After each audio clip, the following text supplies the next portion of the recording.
welcome to one more edition of Politics and Random. Egberto, Willies, your host. Thank you so kind for being a part of the show. Happy New Year. We are back. For those who sent messages early, I just fired up the text machine, so resend them again if you will. Resend them again if you will. Anyway, welcome aboard. Lee Grant is in the house from Montgomery County. Paul Fleming's in the house from Powder Springs, Georgia. We also have Eric Hayes in the house from Kingwood, Tascosita. Welcome, folks. How is everybody doing? Did I miss anybody? I got to look at two different feeds until we get all the feeds coalescing. Let's see who else is in here. Let me see. Looks like I got everybody. Anyway, folks, welcome aboard. Patrick Magner is in the house. How you doing, Patrick? Happy New Year. I hope you had some good food. I hope you had some good food and also some good stuff to do over the New Year. I had a good time over the New Year. In fact, this was the first Christmas dinner that we had. We usually have these big Christmases since my mother-in-law died. But anyhow, we are going to have a good show for you today. How's everybody doing? Let's see who's here. Who else is here? Lee Grant says, Happy Epiphany and congrats to Trump. You would say that. Eric Hayes says, Fareed on progressive government and results on domestic and foreign policy. I don't know if Fareed is the authority on progressive and liberal stuff, but, what can I say? Anyway, folks, how was your Christmas? Anybody wants to call in before I get my first video started? And let me know anything that you want to know, anything you want to tell me. I've been away for almost, over a week and change, doing a whole lot of stuff. Anybody wants to give me a call, 281-823-7747. 281-823-7747. Yeah, that's a number. In case anybody want to say anything before I start my video. First time back. I did a video on something my daughter had to say. I did another video on, what else did we hear? What else? Hey, all, sad day for the intelligent people. That's about right. And I did, you know what? I did something this morning. That's the first one I'm going to play. Let me see if let me go ahead and pull that up. I have two wrong ones that I loaded, but let me go ahead and load what I did this morning at KPFT. But Ray's in. Happy New Year, Ray. How you doing, my dear brother? Happy New Year, brother Egberto. I'm glad that you're with us coming into the new year. I'm not going to lie. It was kind of rough not being able to call into you for a couple of weeks. But like I said, it was a much well-needed hiatus. You gave us plenty of curated material, good interviews. I got to indulge in some of them, in your time away. I do have to say though, I come on this podcast with a heavy heart as,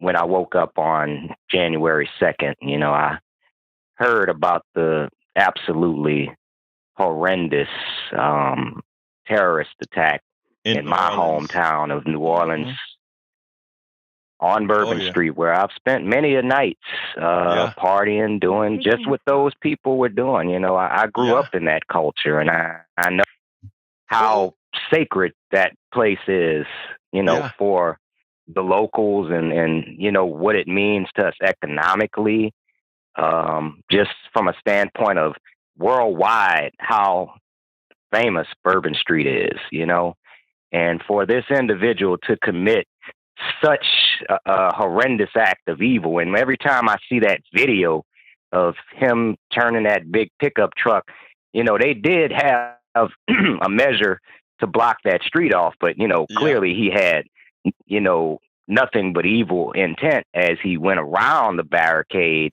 and proceeded to punch the gas and mow down every person in his sight. And that was a lot for me to take in because, thank God, my friends, it could have been me, could have been my friends or close family members that I've spent many times. I mean, like I said, I had a lot of fond memories there, and that one hit very close to home. I mean, I kind of, feel what it feels like to be someone from New York during, 9/11, or, I mean, it impacted my city in a way that, unfortunately, we're going to have to be resilient, and we haven't been economically. Yeah. Here's the worst part about it. He had 2 bombs planted, not using explosives that ISIS normally uses. And if that had gone off, the damage would have been so much worse. And that is something that we have to come to grasp with. This came so close to, 15 people is a lot, or 14 people is a lot of people. But if those 2 bombs had gone off, those pipe bombs were using an explosive that was a lot more lethal.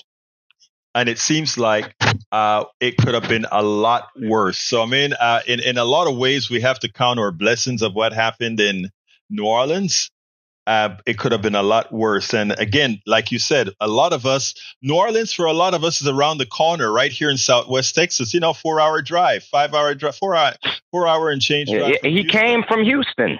He drove from Houston. That's another thing. And it's like, why does this person, that's why, like I said, I felt a personal connection to it, because I live in Houston and I'm from New Orleans. And, it just makes me think, like, what would possess a person to come from Houston, drive to New Orleans with explosives? And it almost seems like he changed his mind. It's like, because there's no way he would have had an opportunity to set up those bombs. I was talking to my father, having a really deep conversation about it. And he brought up the point that you said as well. Unfortunately, as devastating as it was when he mowed those people down with a pickup truck, if he would have carried out the other plan, which would have been to set up the bombs, we could have really saw something, like a Oklahoma City bombing or something. That would have been even more terrible. And then they would have had to rebuild the damage from the bombs, and all those buildings are old and historic, and they already take a lot of beatings every year from storms and hurricanes and whatnot. Yeah. And termites, you name it. It's a very fragile infrastructure down there. So, yeah, I agree with you, Egberto. But I also want to ask all my right wing brothers to stay vigilant, because this SOB, we call the president, elect. I call him the president elect. Mm-hmm. He used this as a opportunity to push his anti-immigrant agenda, which he didn't know diddly squat about the man, and basically put it all on, we let these immigrants in. The man was an American citizen. He was an Army veteran. He was from Texas. Shut that noise down. Don't listen to it. Don't believe the hype. Don't even let that be. Yeah, I'm just asking everybody who's listening. Citizen. Yeah, he's an American citizen. I'm just asking. Red-blooded. Yeah. Yes. Yeah. And I'm just asking everybody, just don't be ignorant like him and believe that had nothing to do with the immigration that he's trying to claim is the downfall of our country. And we're going to find out more about, I want to know why these 2 Army veterans, that is an intriguing fact as well. As with the dude who blew up the Tesla in front of the Trump Tower in Las Vegas. So I tell you, there's something that got to me. I don't know if you saw the press conference right after that bombing, but the FBI went out of their way to say, he had no animosity towards Trump. That's what they wanted to put out there. The FBI did. And, they gave you a list of what he said in his memorandum or whatever he wrote. There's nowhere that he said he didn't have animosity towards Trump. But this is what I'm telling you about our media, about a lot of these, if you want to say something and you are not going to research what you say, it makes investigating something more difficult. It was just sad that they did that. But here's the other thing. We have some other messaging for our right-wing brothers and sisters. Elon Musk has thrown the first gauntlet. where Elon Musk has said now that Americans are not good enough for his company. In effect, he said he must have the H1S1, the H1B1 visas because, as Ramaswamy said, our culture does not lend ourselves to science and otherwise. So what these people really believe about their followers are coming out right now. And they don't have much, they just think they are there to be used. And I think as time goes on, we're going to see that over and over again. That is why Trump wants to get everything in one big omnibus bill, one big reconciliation, because after they do that one big reconciliation, he's paid all his debt to the wealthy folk, and he doesn't care if people hate him. He's a one-term president, right? Well, I'd like to hope so. If we don't see any of that Project 2025 crap, but we already know what's coming down the pike. We got to be vigilant and just all hands on deck here. All hands on deck. Anyway, I'm gonna. Go ahead. I'm gonna say one last thing. That's controversial. I kind of agree with Vivek Ramaswamy a little bit about our culture. But the difference between Vivek Ramaswamy and me and Elon Musk? I'm going to tell you. I don't want you. Wait. I don't want you to say it. I want to tell you what your difference is. You want to get people where they need to be. You want to improve their lives. You want to ensure that the education they don't currently have, that we pass the laws necessary to ensure everybody has equal access to success, while Ramaswamy and the other clown, Musk, doesn't care about people. Thank you. I couldn't have said it better myself, and clearly their intentions are not pure. So thank you, I'm going to let you go on with the show. I appreciate you. I appreciate everybody. Welcome aboard, Bruce Pollard. He was broken in the head. Yes, he was, Bruce. Joe from LA. How you doing, my beautiful Joe? We also have Vrij MCP. She says, so waiting to say to MAGA, he doesn't need you and more, and you will feel his wrath on our country. Told you so. And you know what? We're going to say that. But you know what? To my MAGA folks, I want to tell you one thing. And I mean this from the depths of my heart. I want you to have a place to land. I really do. Because I want you on our team. When I say our team, I mean on the progressive team that's trying to uplift everybody. All that hate that they placed into you, you're going to see that was really hate towards you by them. Ramaswamy laid down the gauntlet. You are not good enough.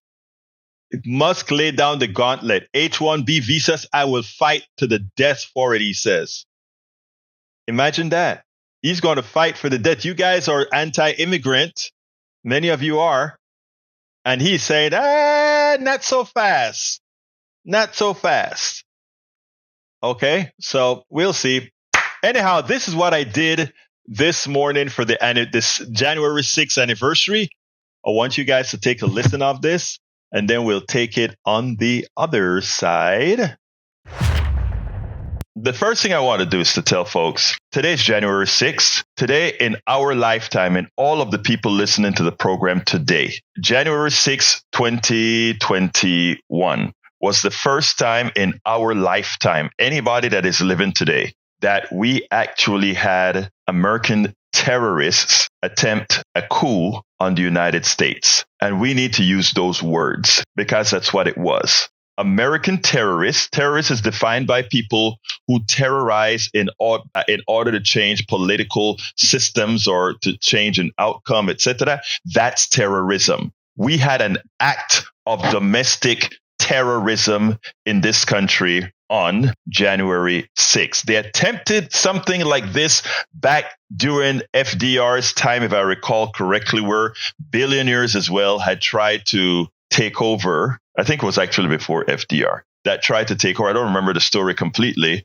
but this is the first time in our lifetime, whether you're 100 years old or 0.1 years old right now, we lived through terrorists, American terrorists attempting to overthrow through a coup the United States government. That is what occurred. There are thousands or over 1,000 people who have subsequently gone to jail for attempting that coup. But the masterminds of the coup has been re-elected president of the United States. There are many reasons for this. One, it's an inept Justice Department that was too timid to protect us all from a thug who attempted to overthrow this country. An inept Justice Department that has continued its ineptitude year after year of its existence in this country, in this administration. That's number one. And number two, a media that gave Donald Trump and his conspirators plausibility and gave the alternate reality that allow a lot of innocent Americans to sit there and believe that somehow what their eyes told them on TV on January 6th, what their representatives said on the floor when they all condemned Donald Trump on January 7th, that somehow all of that was not real. And they've convinced a lot of gullible Americans that wasn't real, or there was some effect. That wasn't a terrorist attack. That was just people expressing their views that an election that wasn't stolen was stolen. That is the reality. And what we have shown to the rest of the world, and I know most Americans don't read papers overseas. They don't read how we're viewed overseas because we are omnipotent. We are the strongest nation. We are the biggest, baddest thing out there. So we don't have to worry about what other people think about us. But those days are going to be coming to roost us in the long run. But the fact of the matter is, nobody expected. They saw in 2016 the election of Donald Trump as an aberration by an aberration within the Constitution that allows somebody that most people didn't vote for to still become elected. 2024 was not an aberration. It showed a gullible population. It showed a population that wasn't only gullible for those who voted gullibly, but it showed a population that couldn't overcome their own prejudices. And I don't care what anybody may want to counter it as, because we have done the necessary tests of the population to show these issues. When you take the name of Donald Trump and the name of Kamala Harris, off the policies, and you give American a list of what Trump said he's going to do and a list of what Harris said she's going to do, overwhelmingly, people choose the policies Harris supports. Harris says she's going to implement. And as soon as you put the pictures on, Kamala Harris versus Donald Trump, you get the result that it goes from an overwhelming support for Kamala to sort of a 50-50 support, in which case it was anybody's game. And this election was very close.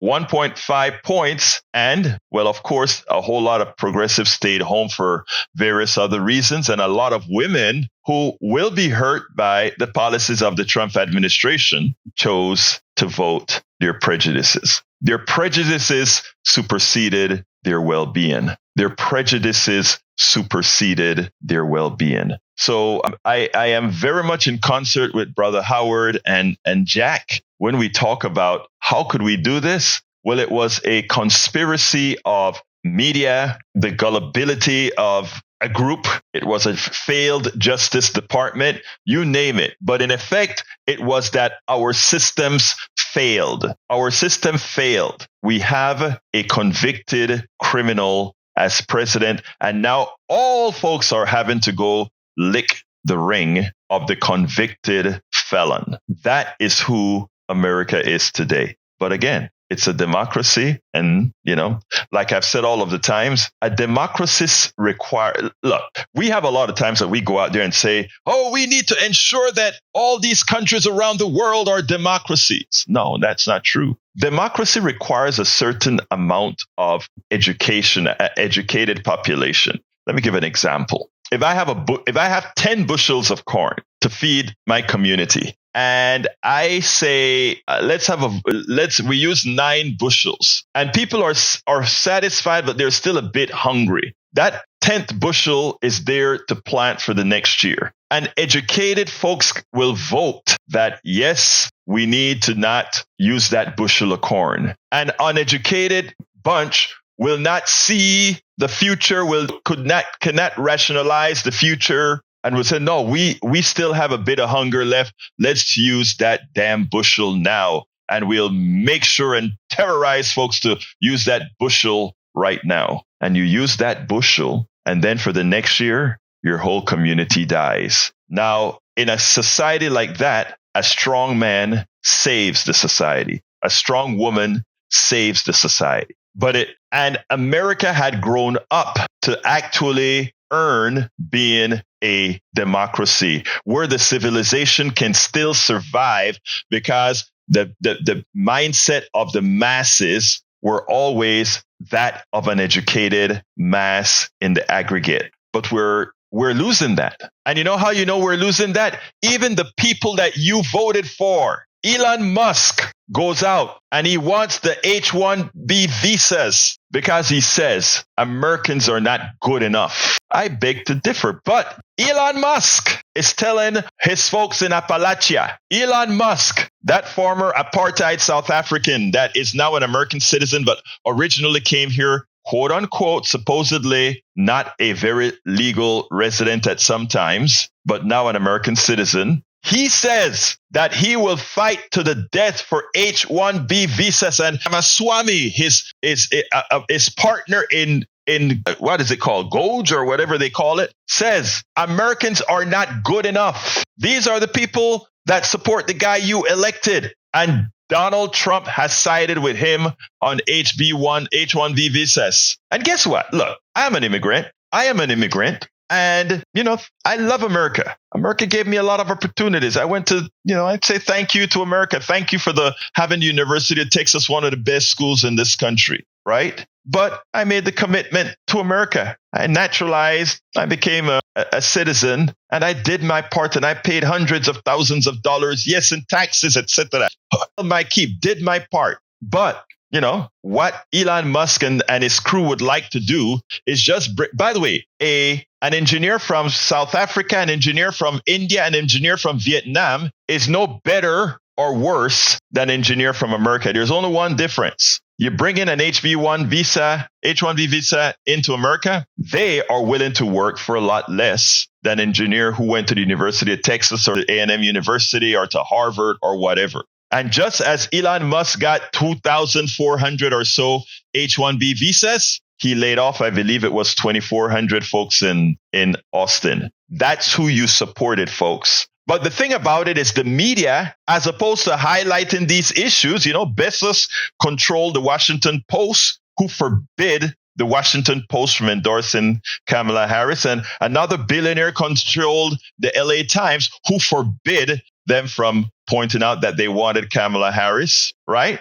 So America is left uninformed. They didn't really know that Elon Musk, in his Doge capability, is simply trying to guarantee the over $10 billion that you, the taxpayers, give him in just one of his business models to, fly spaceships that still are not doing the things that we did with the Apollo, with Skylab, with the space station, for a Starlink system in which he really didn't invent or anything like that, or for the electric cars that he was just talking about. And you, the American people, you, the American taxpayer, you're going to give Elon Musk those billions of dollars as he is a part of Doge to go ahead and cut the policies and programs that support you. He's going to cut the policies and programs that support you so he can continue to get and suck on the you-know-what of the government, because that's how he survives.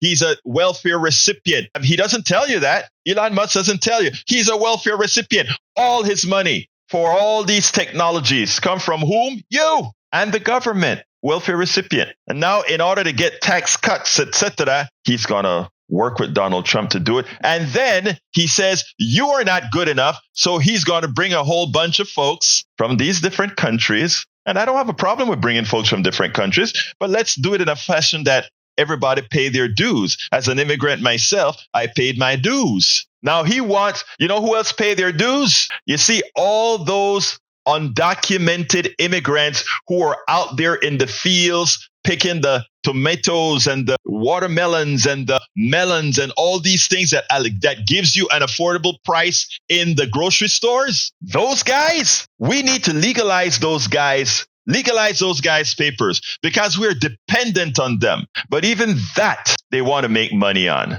And how are they going to make money on that? Well, they want to create concentration camps to put all these undocumented low-level workers into those concentration camps. And those people who make the concentration camps are going to be paid for with your dollar. And a lot of their friends are going to make money with those concentration camps. And then, of course, the farmers are going to pay Donald Trump a bribe so that he look another way when it's time to pick the watermelons, when it is time to pick the peaches, when it is time to pick the fruit. It's the biggest scam. This entire thing is the biggest scam. And you know who pays? You do. So I'm glad that Brother Howard and Brother Jack took me off kilter, because I think these are things that needed to be said.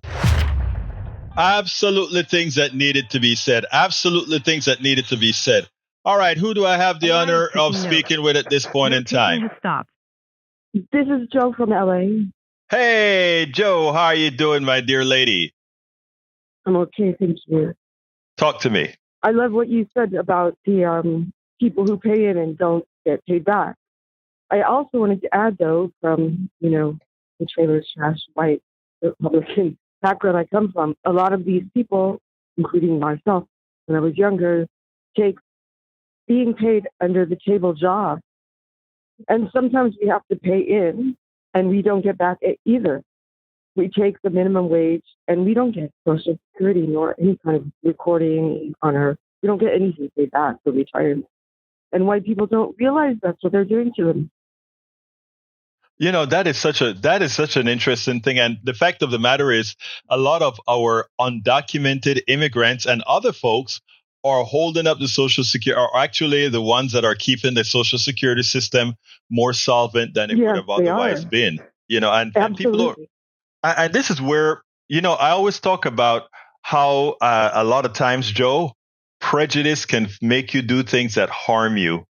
And I had an interview today with the former Republican Party chair of Florida. I'm going to probably play that interview sometime this week. And we were talking about why Trump won, etc. And I pointed out to him, I don't know if you were on the show this morning. I pointed out what I pointed out on the show this morning, where I told him, look, when they remove Kamala and Trump's name from policies, and then they start to enumerate what Kamala wanted to do and what Trump wanted to do, the people overwhelmingly supported Kamala's policy. But once you slap her name on it and Trump's name, it goes from overwhelming support to 50-50. And that's what we had, a near 50-50 election. And it's a shame. I didn't hear it, but I agree. Yeah. You start too early for someone in Los Angeles. Oh my God. I am actually impressed that you are on in LA, because I'm like, oh wow, she's on. This morning I saw Joe on, and I'm like, this can't be Joe from California. And then I saw your message. I'm like, it causes sleep reversal.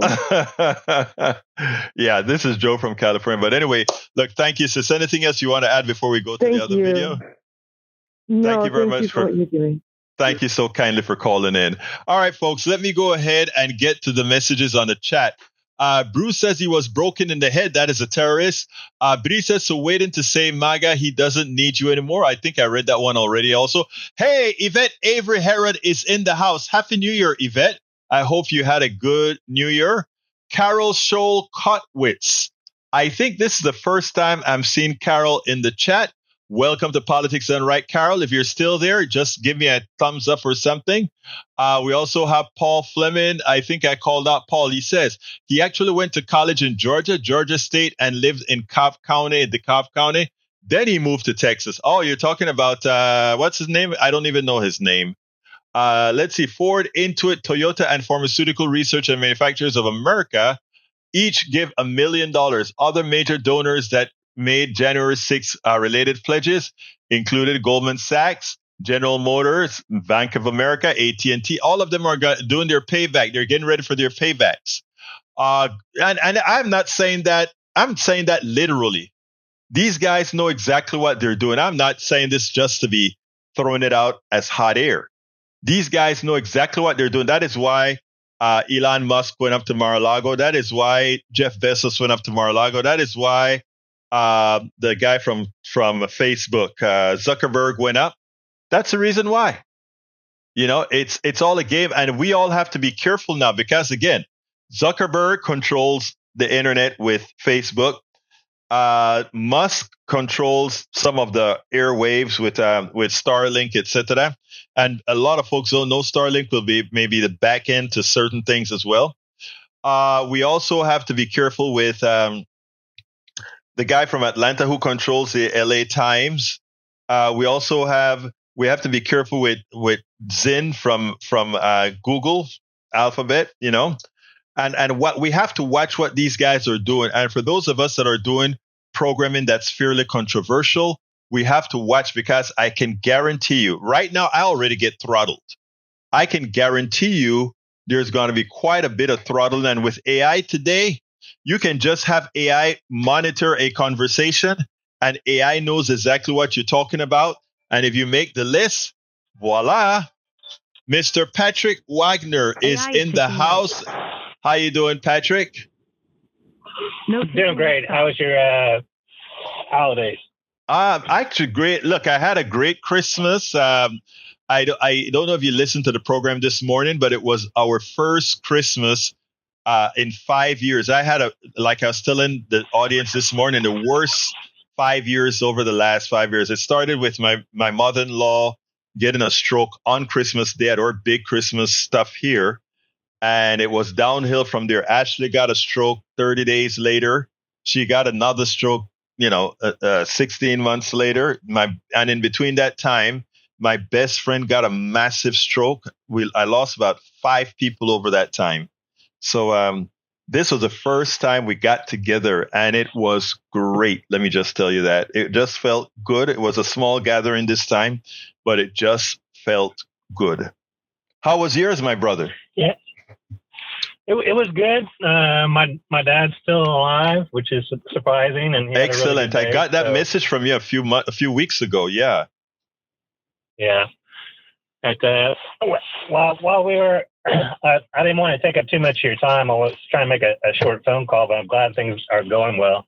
I want to ask all the people that prescribe to the trickle down theory how Elon Musk is fitting into this, because every business he buys, he fires 33% of the staff.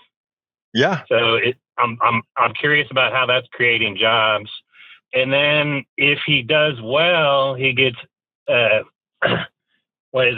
11 digit bonuses. But if he's not doing well, it wasn't his fault. He just fires everybody that he thinks is responsible. Well, if he's a good business leader and he's so good at running businesses, why does he have to wait until the end of the year? And then why is he firing 20, 25% of his staff instead of training them?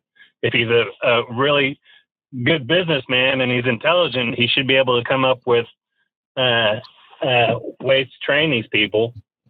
And the way the economy was going last year, the fact that he couldn't make as much money as he planned and has to lay all these people off, but he's still the richest man in the world, has me asking a lot of questions. Actually, before you continue, I think those are prescient questions, because here's the deal. If you are a good manager, you don't really have to do a lot of firing, right? Because you are nurturing, you're building a group. This stuff, when Donald Trump likes to say, "You're fired," firing, it doesn't show that you are a good boss or that you are tough or not.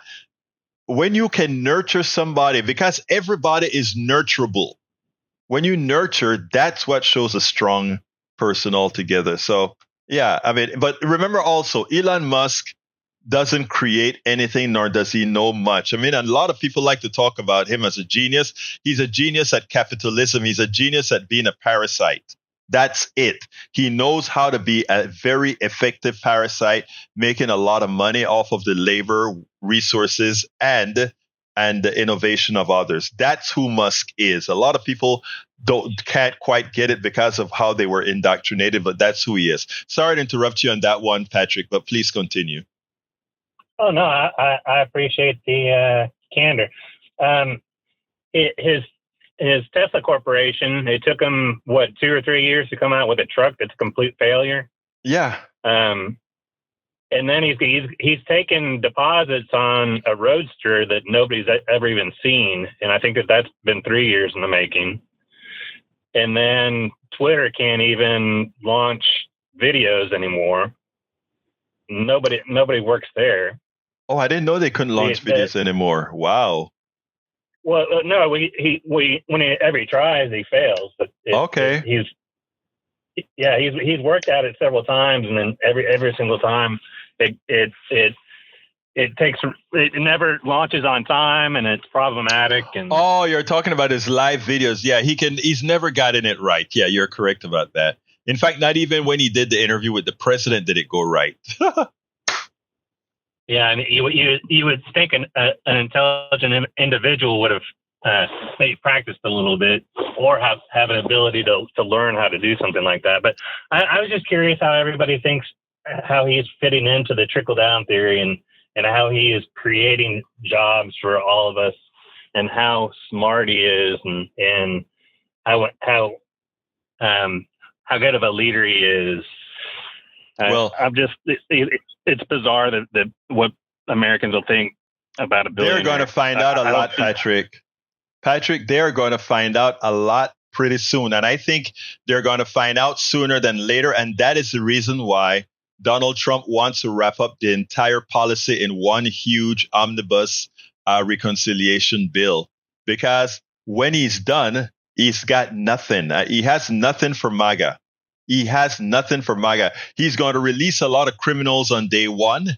He's going to arrest a lot of immigrants that aren't immediately in need and lock them up, and pay some of his friends to do to house them. And then it's over. MAGA is going to get nothing.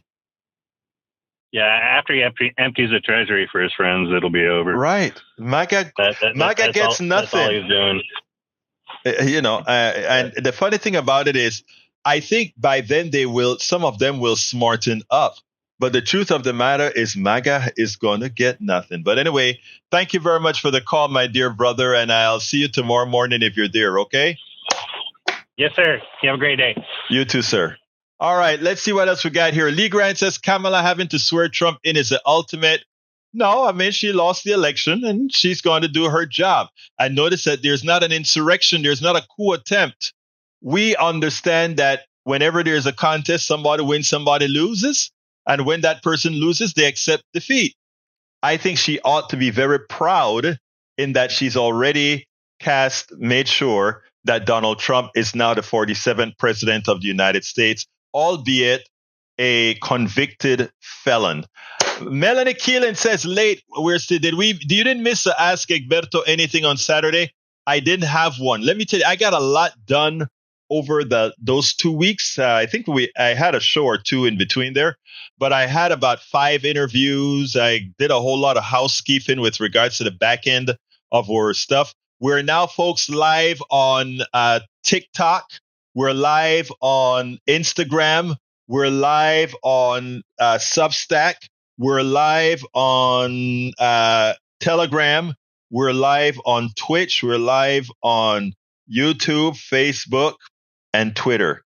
So I think we're live on 8 channels. Let me see if I missed any. That's YouTube. That's Facebook.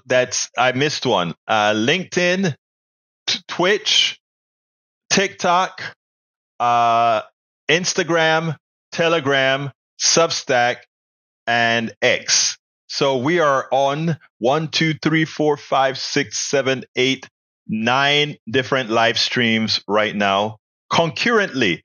So no matter where you're at, if you want to check us out at 6 in the morning or 3 in the afternoon, all Central Time, you can choose any one of those avenues. And we are on streaming. And of course, at 6 a.m., we're also on KPFT 90.1 FM on Pacifica Network over the air as well, concurrently over the air. So yeah, the idea is that we want to be all over the place. If one shuts down, we still have the other, etc. We still have our newsletter, the Substack newsletter that we're putting out. I do want to ask all of you that are listening right now, our Substack newsletter subsidizes all the stuff that does our multi-streaming. It subsidizes, the idea is to subsidize just about everything. We don't have the number. It's not there yet. That is the expectation, that our newsletter plus our membership on Spotify and YouTube, those three combined, we're hoping that eventually they will have enough mass to carry the whole production. Right now, I'm still in the red, but you can help us out by going on Substack and becoming a paid subscriber to our network. And what do you get for being a paid subscriber on Substack? You get our newsletter. All our newsletter has two pieces: a summary of our videos that we actually have in the Substack, or a general summary. And the paid users get paid supporters get an expanded, probably between 1,000 and 1,500 word essay that has link backs, etc. Also, you get a chance to read all 5 of my current books online at Substack, and every new book that I write, you will have access to it. And you also get the final copy of our podcast without any commercials or ads or anything in it, directly on our platform as well on Spotify. So a paid subscriber, we give you a lot of little nitpicks to as the justification to become a paid subscriber on Substack. Or you can decide you may want to become a paid subscriber on YouTube or a paid subscriber on Spotify. But I tell you, the best deal is a paid subscriber on Patreon or Substack, because you get just about the way we control, you get just about everything that we have to offer. So please consider going to Substack. politicsdoneright.com/newsletter is how you get there. politicsdoneright.com/newsletter, and subscribe to our Substack. And if you do that, you get access to all that stuff. All right, I got one more video to show, and this one is about my daughter and something that she had to say to us immigrants on Christmas Day at dinner. Check this out. My daughter's Christmas dinner comment: why do immigrants at this table have the most faith in America? We go ahead every Christmas there. We used to have a whole, on 2019 and prior, we always had a ton of friends over for Christmas, and we'll have the big dinners and everybody bring their stuff. And it was like a great, great time. 30, 40. At one time, we actually had like near 60 something people, and, different foods from all over, etc. On 2019, my mother-in-law got a stroke on Christmas Day at our big feast, with everybody coming in and giving stuff and all of that. And it's never been the same since. After her stroke, 30 days later, my daughter got a stroke. And a year and a half later, my daughter got a second stroke. Christmases for the last 5 years have been horrendous for all practical purposes. I had a horrendous 5 years with all kinds of things going wrong. Lost my best friend to a massive stroke. It was a crazy time over the last 5 years. So this was the first year that we had Christmas at my place, and we had a small one. It was 4 couples and my daughter, 9 of us. And a few was from Jamaica, a few were from Panama, a few were from here, the United States. It was about a third, somewhere around there. And we were talking politics as usual about Donald Trump, etc. And, after myself and a friend from Jamaica started to talk about what we hope to do and how, we are intent, no, even as Trump is the president, we are going to work hard to make sure things continue to get better. Out of the blue, my daughter just said, around this table, there are several immigrants. Why is it that you all have the most hope in America? And she's my daughter. She's a half Panamanian, half American, and she has lived, in high school in her community here, college in several environments, etc. And she just said, I noticed that all over. Immigrants are the ones who always have this great hope that you can change America, that America is going to get better and better every time. What's the evidence for that? And after she said that, well, Beyonce was on the halftime, so they all got up and left. And Norman, my buddy from Jamaica, looked at me and said, did you hear your daughter? He's from Jamaica. And I'm like, yeah. He said, that is profound. What is it that you think she meant by that? I said, she meant her lived experiences. And in her mind, as a millennial, she has a viewpoint from the time she was birthed. Because again, remember, we came here in the 80s and things where we still had a thinking country. We still had a progressive country, a country getting more progressive until Ronald Reagan started the decline. And I'm like, she came after that. So all she have seen in her lifetime is an America in constant decline. Professor Richard Wolff came out with Capitalism Hits the Fan, and he showed where we have been living on borrowed time, and he gave the numbers to show all of that. And I'm saying that's all she's lived, Norman. That's all she's lived. But it's on us. It is on us not to make the mistakes of what the baby boomers have done to the Gen Xers and the Gen Xers. The older Gen Xers are complicit as well, but to the Gen Xers and to the millennials and to the Gen Zs, we have wronged them. We have elected a whole bunch of selfish thugs into these offices that pretty much made their lives hell. That's what we have done. And it's on us to move forward. It's on us to show millennials like my daughter that it's not about hope. You don't have hope. You make results. You don't depend on hope. I hope things get better. I make things get better. You go out there and fight to make things get better. So for those of you who are sitting back there and saying, well, Trump is president again, do you think that's going to deter me from trying to do what's right, for trying to make sure people are aware, from trying to make sure people know what's happening? Hell no. Whether on the radio, on the internet, on emails, or whether I have to walk around in a car with pieces of paper like the muckrackers did back in the early 1900s, we will not cede this country to the billionaires. We will not cede this country to anyone whose sole intent is to make us indentured servants. Because we're pretty damn close right now. When you look at the separation of the amount of money that we have relative to the wealthy in this country, we've already begun indentured servitude. Every year it gets a little bit deeper. By the time you realize you're an indentured servant, it'd be too late if you're not aware of it now. And that's my goal. My goal is to let us know we can do something about it. Even with the criminal in chief that we have that will be running this country effective January 20th. All those executive orders are coming down January 20th. They're just executive orders. They've not been passed by Congress. We have to live through hell for a little bit, but we have to survive. Yes, we have to survive. Yes, we have to survive. Anyway, folks, new limerick. Man, this is the first limerick of the day, and I am excited. The first limerick of the day from our poet laureate. Who's our poet laureate? The one and only Tom Zornick. Here we go.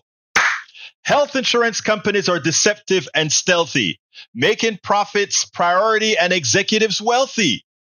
By denying claims of critical need to satisfy their insatiable greed, the only system it seems that would be fair is one that provides universal medical care.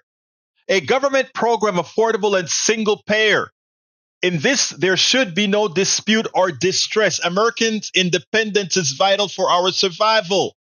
So life, liberty, and the pursuit of happiness requires the right and responsibility of every individual to be mentally and physically fit and healthy with quality coverage for all and nothing less. That's all from the one and only Tom Zornick. This guy can come up with the right words anytime, all of the times. Anytimes, all of the times. Substack won't let me install the app. It should. I mean, I don't know what the problem would be, but hey, what can I say? Keep trying, my dear sister. Francis Landrum, welcome to Politics Done Right. A very wise friend of mine, born in 1910, a mixed race woman, always would say, hope died in a basket of despair. I didn't understand back then, but I do now. Action is what is needed. There you go, girlfriend. Francis, is Francis a female name or a male name? Frances. If I did it wrong, forgive me, forgive me, forgive me.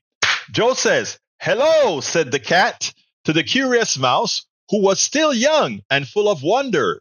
Joe, let it shiver. Are you trying to contest our brother Zornick, Miss Joe? Because I think brother Zornick has already gotten the poet laureate. But you know what? We could do it this way: poet laureate and poet laureate.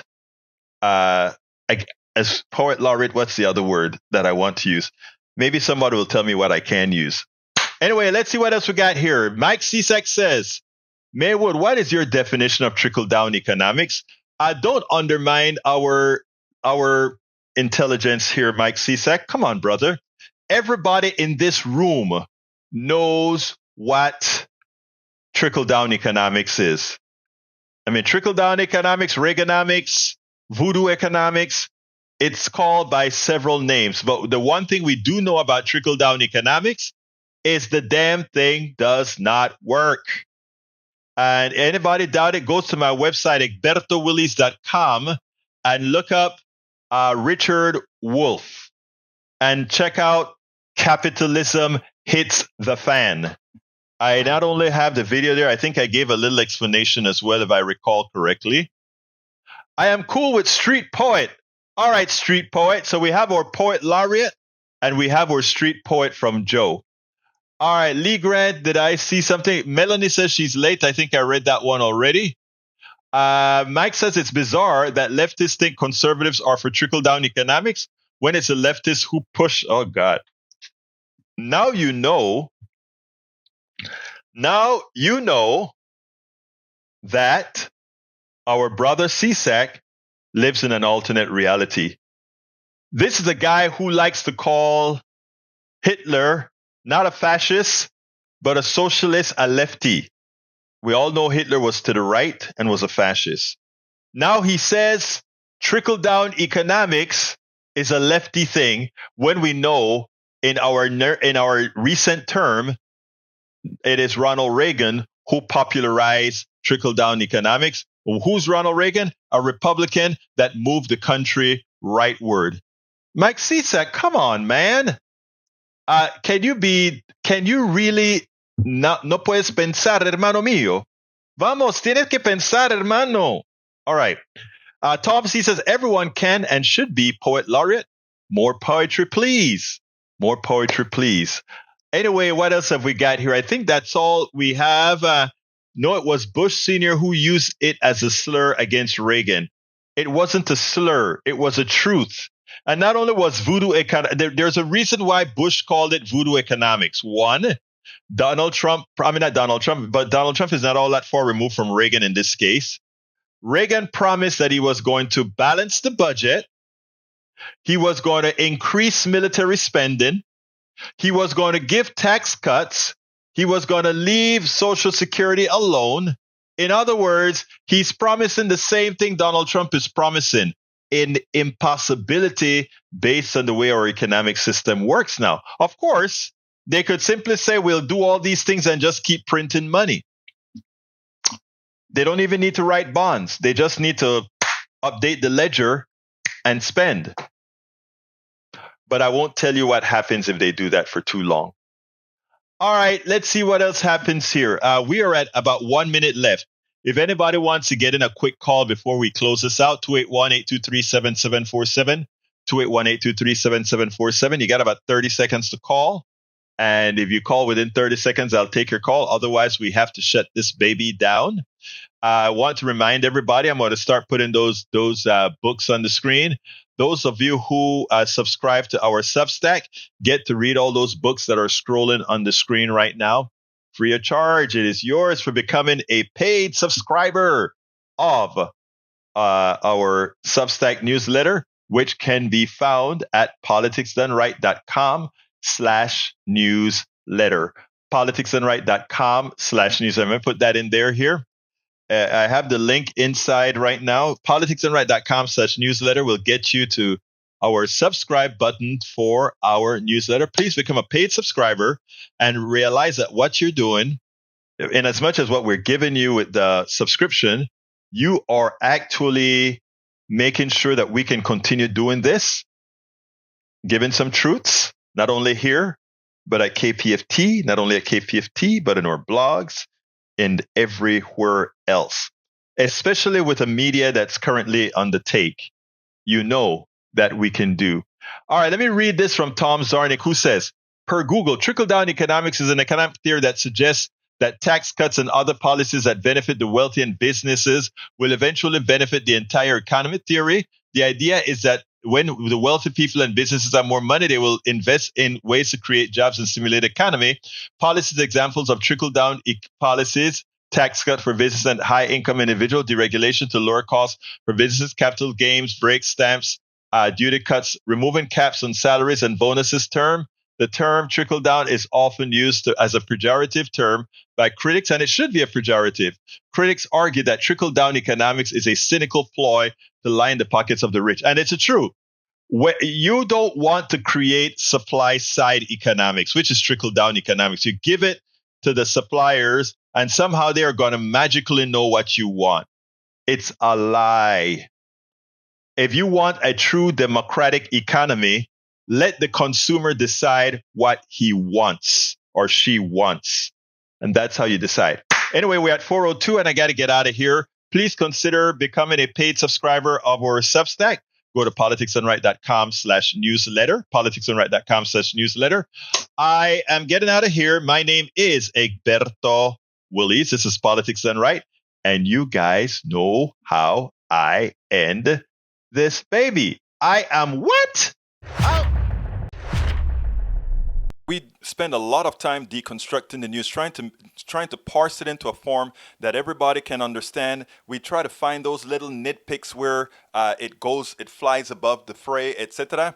If you really like these videos that we do, I want to ask a big favor. Please go ahead. Number 1, subscribe to our channel. And number 2, please join if you can. Thank you so kindly for watching. Keep watching. Please remember to share. We must populate the entire internet with our progressive message, a message that we know is what most Americans say that they want. So help us, please join.